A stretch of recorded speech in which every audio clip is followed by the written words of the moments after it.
ರಾಜು, ಅಮ್ಮ, ನೀನೊಂದು ಹನಿ ನೀರು ಕೂಡ ಕುಡ್ದಿಲ್ಲ ಕಣೋ. ಒಂದೆರಡು ತುತ್ತಾದ್ರೂ ತಿನ್ನೋ.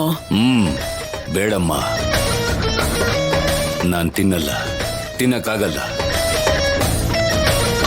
ಯಾಕೋ ರಾಜು?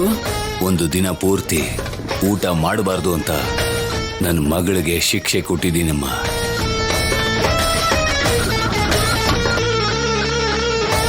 ರಾಜಿ ಹಸುವಿಂದ ಒದ್ದಾಡ್ತಿದ್ರೆ ನಾನು ಹೇಗಮ್ಮ ತಿನ್ನಕ್ಕಾಗತ್ತೆ? ಚೆನ್ನಾಗಿದೆ ಕಣೋ, ನಿಮ್ಮ ಅಪ್ಪ ಮಗಳು ಹಠ ತುಂಬಾ ಚೆನ್ನಾಗಿದೆ ಕಣೋ.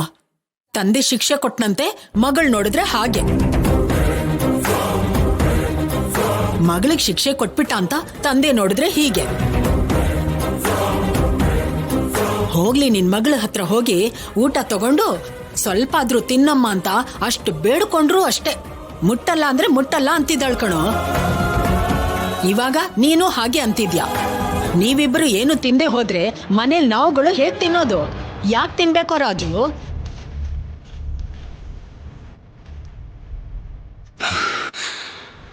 ನೀನ್ ಏನೇ ಹೇಳಮ್ಮ, ರಾಜಿ ತಿಂದೆ, ನಾನ್ ತಿನ್ನಲ್ಲ, ತಿನ್ನೋಕ್ಕಾಗಲ್ಲ.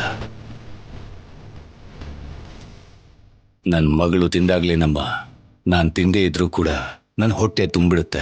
ಈ ಕಡೆ ಬಾರು.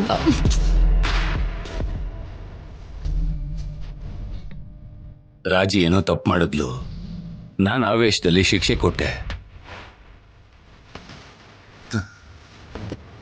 ಆದ್ರೂ ಅವಳಿಗೆ ಯಾಕಮ್ಮ ಅಷ್ಟೊಂದು ಹಠ? ನೀನು ಹೇಳ್ದಾಗ ಅವಳು ತಿನ್ಬೋದಾಗಿತ್ತಾನೆ. ತಿಂದಾಗೋಯ್ತು ಅಂತ ಹೇಳಿದ್ರೆ ನಾನು ಅವಳನ್ನ ಪ್ರಶ್ನೆ ಮಾಡ್ತಿದ್ದ. ಯಾಕೆ ಪ್ರಶ್ನೆ ಮಾಡಲ್ವಾ? ತಿಂದಿದ್ದಾಳೆ ಅಂತ ಕೋಪ ಮಾಡ್ಕೊಳಲ್ವಾ ಅವಳ ಮೇಲೆ? ಬೇರೆ ವಿಷಯದಲ್ಲಿ ಕೋಪಿಸ್ಕೋತೀನಿ ಹೊರತು ಊಟದ ವಿಷಯದಲ್ಲಿ ಕೋಪಿಸ್ಕೊಳ್ಳಲ್ಲಮ್ಮ. ತಿಂದ್ರು ತಿಂದೇ ಇದ್ರು ನೋಡಿದ್ರು ನೋಡದೇ ಇರೋ ತರ ಸುಮ್ಮನಿದ್ದು ಬಿಡ್ತೀನಿ ಅಷ್ಟೇ. ಹೌದಾ? ಹೌದಮ್ಮ, ನನಗ್ ನಾನೇ ಹೊಡ್ಕೋಬೇಕು. ನನಗ್ ನನ್ನ ಮೇಲೆ ಕೋಪ ಬರ್ತಿದ್ಯಮ್ಮ. ನಾನು ಯಾಕೆ ಹಾಗೆ ಮಾಡಿದೆ? ಎಲ್ಲ ಶಿಕ್ಷೆ ಬಿಟ್ಟು ನಾನು ಯಾಕೆ ಊಟ ಮಾಡಬಾರ್ದು ಅಂತ ಹೇಳಿದೆ? ಛೇ, ಪಾಪ ಹಸುವಿಂದ ಅದೆಷ್ಟು ಒದ್ದಾಡ್ತಾ ಇದ್ದಾಳೋ ಏನೋ ಅಮ್ಮ.